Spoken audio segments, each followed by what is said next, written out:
रूस ने दुनिया में सबसे पहले कोरोना वायरस से लड़ने वाली वैक्सीन बनाने का दावा किया है।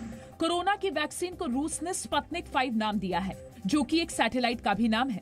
रूस के राष्ट्रपति व्लादिमीर पुतिन ने कहा कि उनका देश वैक्सीन रजिस्टर कराने वाला दुनिया का पहला देश बन गया है। व्लादिमीर पुतिन ने बताया कि कोरोना की वैक्सीन उनकी 2 बेटियों में से एक बेटी को दी गई है और अब वो बेहतर महसूस कर रही हैं। पुतिन ने कहा, वैक्सीन सभी जरूरी टेस्ट से होकर गुजरी है। विश्व स्वास्थ्य संगठन ने कहा कि रूस ने कोरोना वैक्सीन से जुड़ी कोई जानकारी नहीं दी है। देश में कोरोना वायरस संक्रमण से सबसे ज्यादा प्रभावित 10 राज्यों के मुख्यमंत्रियों से प्रधानमंत्री नरेंद्र मोदी ने बात की है। वीडियो कॉन्फ्रेंसिंग के जरिए प्रधानमंत्री ने मुख्यमंत्रियों से कहा कि लोगों में विश्वास बढ़ा है और डर भी कम हुआ है। प्रधानमंत्री ने कहा कि कोरोना से मृत्यु दर को 1% से भी नीचे लाने का लक्ष्य हासिल करने की कोशिश करें। चाहे केंद्र सरकार हो, चाहे राज्य सरकार हो, हम अनुभव कर रहे हैं कि हम लगातार एक टीम बनकर के काम कर पा रहे हैं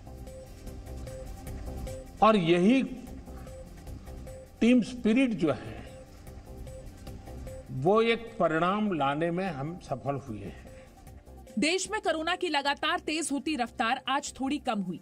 बीते 24 घंटे में संक्रमण के 53,601 नए मामले मिले हैं। 24 घंटे में 871 मरीजों की कोरोना से मौत हुई। इसी के साथ देश में कोरोना मरीजों की कुल संख्या 22,68,675 हो गई है। पूर्व राष्ट्रपति प्रणब मुखर्जी की हालत नाजुक बनी हुई है। दिल्ली में सेना के रिसर्च एंड रेफरल अस्पताल में प्रणब मुखर्जी वेंटिलेटर पर हैं। अस्पताल ने कहा है कि ब्रेन सर्जरी के बाद पूर्व राष्ट्रपति की हालत में कोई सुधार नहीं हुआ है। सर्जरी से पहले 84 साल के प्रणब मुखर्जी कोरोना से संक्रमित पाए गए थे। प्रणब मुखर्जी को सोमवार दोपहर 12:07 पर दिल्ली कैंट के आर्मी अस्पताल में भर्ती कराया गया था। अमेरिका में 4 करोड़ रुपए की स्कॉलरशिप हासिल करने वाली छात्रा सुदीक्षा भाटी की मौत के मामले में यूपी पुलिस ने कहा है कि केस छेड़खानी का नहीं है, बल्कि ये एक हादसा था।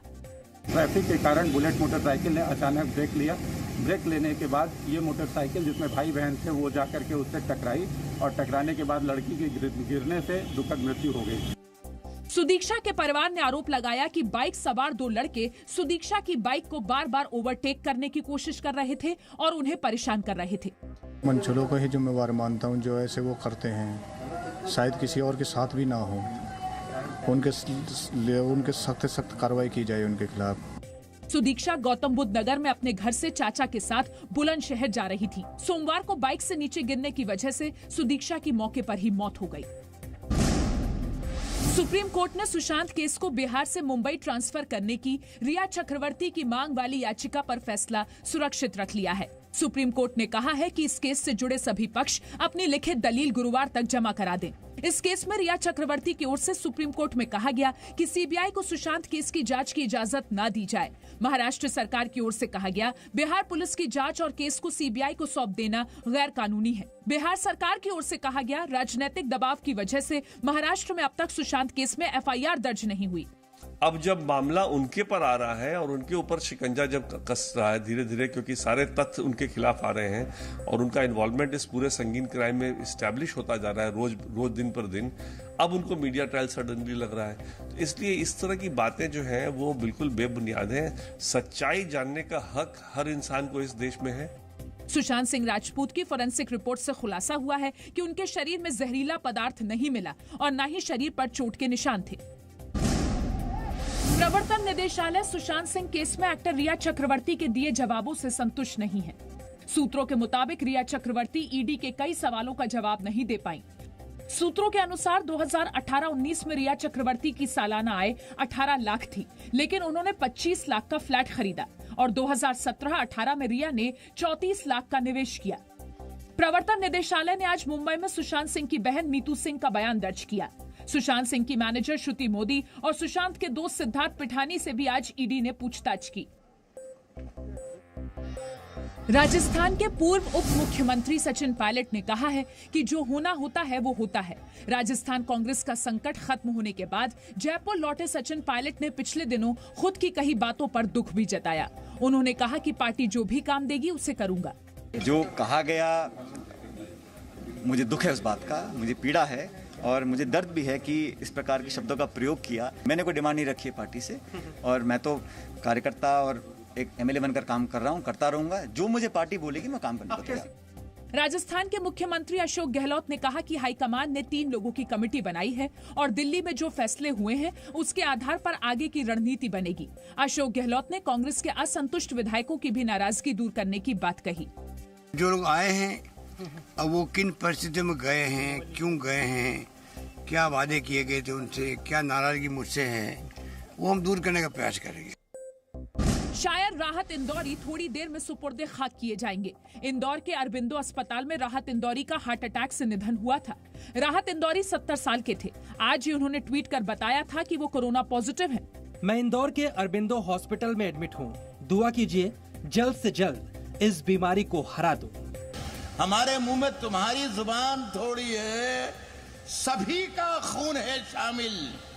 यहाँ की मिट्टी में किसी के बाप का हिंदुस्तान थोड़ी है। कोरोना की रिपोर्ट पॉजिटिव आने के बाद उन्हें रविवार को अस्पताल में भर्ती कराया गया था। राहत इंदौरी निमोनिया से भी पीड़ित थे। रक्षा मंत्री राजनाथ सिंह ने राहत इंदौरी के निधन पर दुख जताया है। राजनाथ सिंह ने ट्वीट किया, मकबूल शायर राहत इंदौरी जी के गुजर जाने की खबर से मुझे काफी दुख हुआ है। उर्दू अदब की वो कद्दावर शख्सियत थे। अपनी यादगार शायरी से उन्होंने एक अमिट छाप लोगों के दिलों पर छोड़ी है। आज साहित्य जगत को बड़ा नुकसान हुआ है। सुप्रीम कोर्ट ने हिंदू परिवार में पैतृक संपत्ति के बंटवारे में फिर बेटियों को भी बराबरी का भागीदार माना है। सुप्रीम कोर्ट की 3 जजों की पीठ ने आज फैसले में कहा कि भले ही किसी बेटी के पिता की मृत्यु हिंदू उत्तराधिकार संशोधन कानून 2005 के लागू होने से पहले हो गई हो, लेकिन फिर भी ऐसी बेटियों का माता पिता की संपत्ति पर अधिकार होगा। पहले इस कानून में ये शर्त थी कि 9 सितंबर 2005 को जिंदा रहे किसी पिता की संपत्ति में बेटी हिस्सेदारी का दावा कर सकती है, लेकिन सुप्रीम कोर्ट ने इसे बदलते हुए कहा कि पिता की मृत्यु से इसका कोई वास्ता नहीं है। केंद्र सरकार ने सुप्रीम कोर्ट में बताया है कि जम्मू कश्मीर के कुछ चुनिंदा इलाकों में 4G इंटरनेट सर्विस बहाल होने वाली है।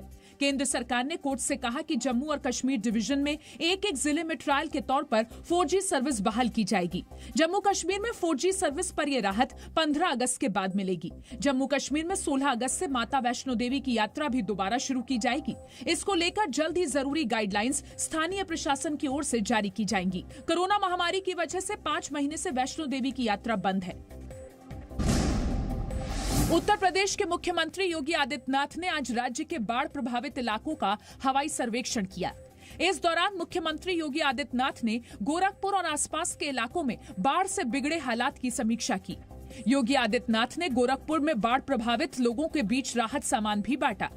मुख्यमंत्री ने बाढ़ की त्रासदी के बीच कोरोना संकट से निपटने के लिए सामाजिक दूरी और मास्क पहनने की भी अपील लोगों से की।